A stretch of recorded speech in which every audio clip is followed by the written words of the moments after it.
Mesdames et messieurs, bonsoir et bienvenue à cette édition quotidienne de l'information sur ZAE Télévision. La décision du gouvernement interdisant la surcharge et les chargements hors gabarit est diversement appréciée par les usagers et les transporteurs.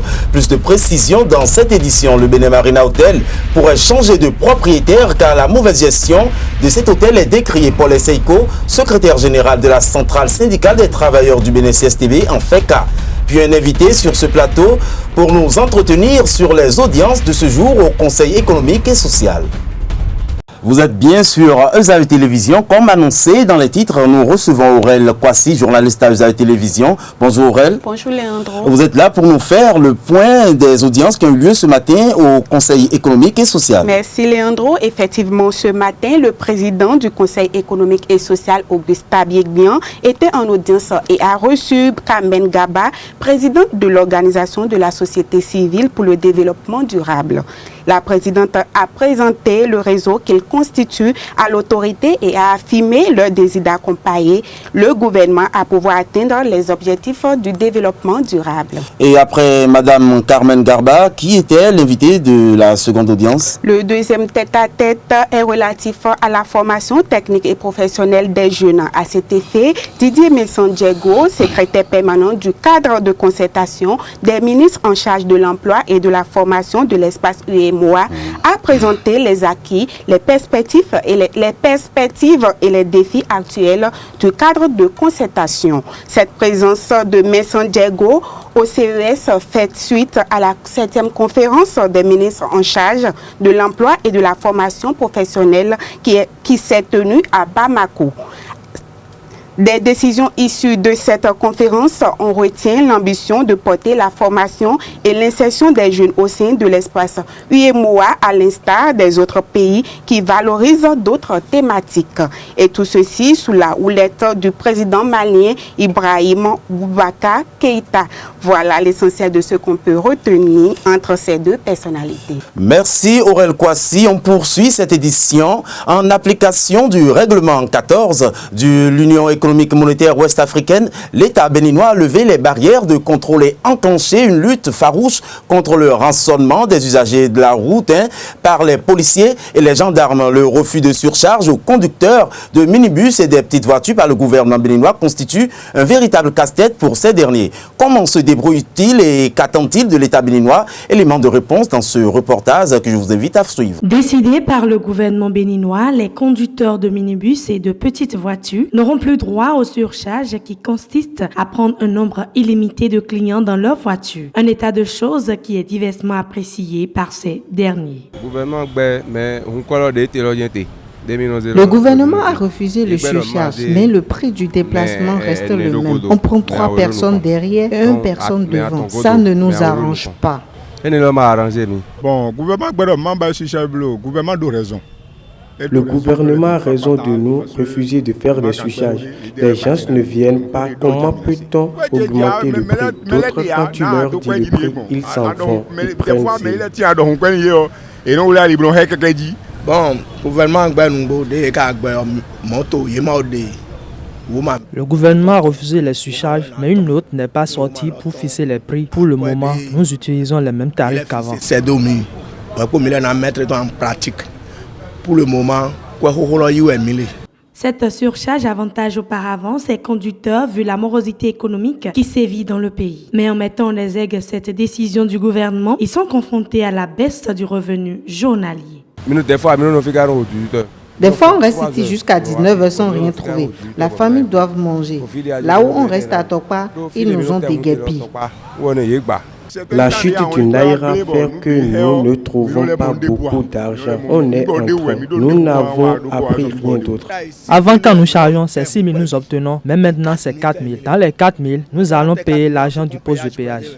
Face à ces différentes difficultés, ils appellent l'État béninois à la rescousse. Que l'argent rentre dans le pays et qu'on diminue notre assurance, qu'on nous laisse prendre 5 personnes. Parce que le transport doit marcher. Si le transport doit marcher, il faut que les business marchent. Les businessmen, ce sont eux qui prennent le transport. Il faut que le gouvernement fasse pour qu'il y ait beaucoup de déplacements.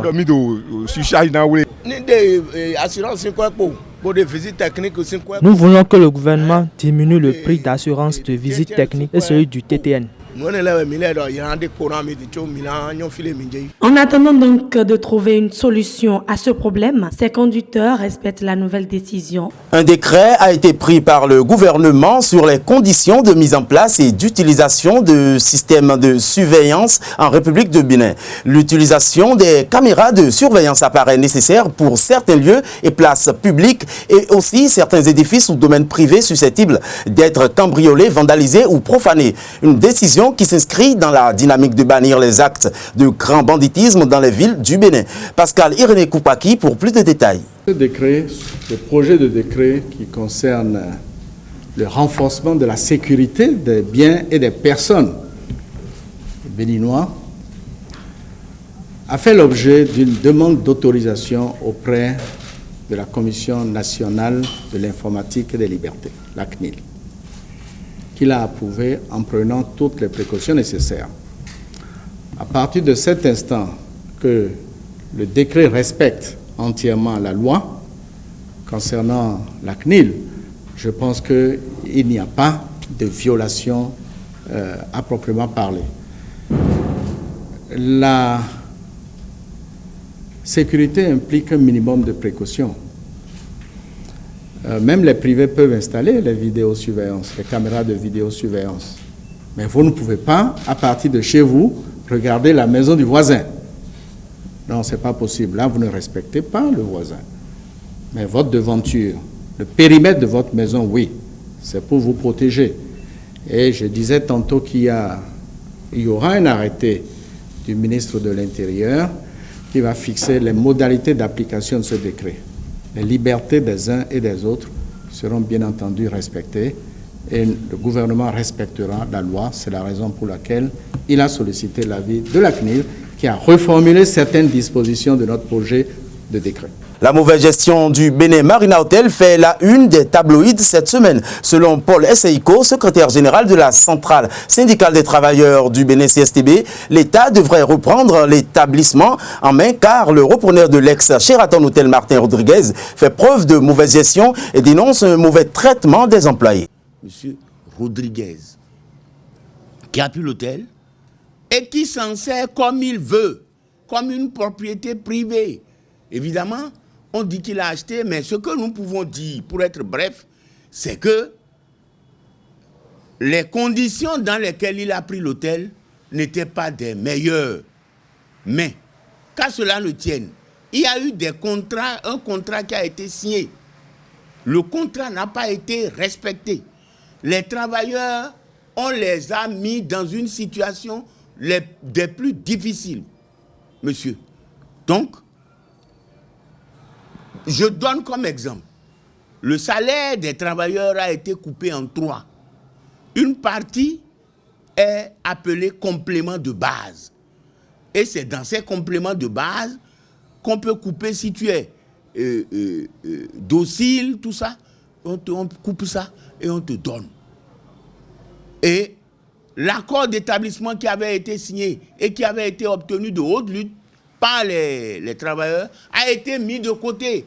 Et il a écrit lui-même ce qu'ils ont appelé règlement de gestion, qu'il applique et qui n'est pas une convention, qui ne peut pas être reconnu ni d'aucune autorité nationale, ni d'aucune autorité internationale. Le droit du travail est contre ça.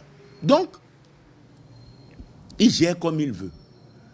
On peut diligenter une commission tout de suite pour aller voir, et ce sera tout de suite parce qu'il est en train de faire des fraudes, pour aller voir comment l'hôtel est géré. Les bâtiments, la restauration qu'il devrait faire, ça, tout ça, rien n'a été fait. J'ai appris, c'est pourquoi je ne connais pas la teneur de ce que je veux dire, mais j'aurais appris que des parcelles, des titres ou des endroits auraient été cédés à d'autres privés qui ont construit ce qu'ils veulent. Martin Rodriguez, il a mal fichu l'hôtel et il n'honore pas notre pays. Nous avons dit, en ce qui concerne les travailleurs, il a choisi quelqu'un qu'on appelle Fonyi. Guillaume, qui méprise les travailleurs, qui les renvoie comme il veut, qui peut affecter, par exemple, quelqu'un qui est dans un secteur, par exemple, à la réception. Si tu ne sais pas faire, on t'envoie à la buanderie ou bien on t'envoie au jardinage. Donc le professionnalisme n'existe plus dans la société. Et dans sa vision de faire du secteur agricole le principal levier de développement économique et de création de revenus et d'emplois, le gouvernement a engagé des réformes dans le secteur agricole. À cet effet, l'Office national d'appui à la sécurité alimentaire ONASA, l'Office national de stabilisation et de soutien des prix des revenus agricoles ONS, la centrale d'achat des intrants agricoles CAIASA, ainsi que certaines structures seront liquidées et leurs activités intégrées aux nouvelles structures en création. Il faut dire que depuis bientôt 3 mois, il y a cette question-là qui se mijotait déjà au sommet de l'État. Et nous avons eu déjà les signes depuis un certain temps. Et c'est d'ailleurs ce qui motivait nos manifestations. Nous ne voyons pas les mobiles qui pourraient justifier la fermeture d'un office à caractère social comme l'ONASA. L'ONASA existait depuis plus de 30 ans. Et depuis environ 10 ans, l'ONASA a eu une autre visibilité. L'ONASA va aujourd'hui au secours des populations. Et avec l'ONASA, je crois qu'il y a beaucoup de populations qui se sentent vraiment secourues en matière de sécurité alimentaire. Alors, nous, c'est avec surprise que nous avons eu la nouvelle hier en suivant le Conseil des ministres. Nous, on ne s'y attendait pas.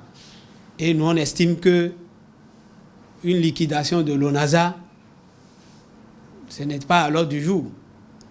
Avant qu'on ne parle de la liquidation d'un organe à caractère social, nous, on a estimé que nous, les travailleurs, on devrait être associés. On a estimé qu'il doit y avoir des études préalables pour évaluer l'impact de la mission de l'ONASA. Rien de ceci n'a été fait. Aujourd'hui, le gouvernement décide de la liquidation. Bon, on attend de voir ce que cette liquidation-là nous réserve. Dans tous les cas, les travailleurs n'entendent pas accepter des décisions aussi fatales. C'est trop facile. C'est tout pour ce point de l'actualité que je vous remercie d'avoir suivi sur le www.aetv.com. On se retrouve demain, même heure, même site. Bonsoir chez vous.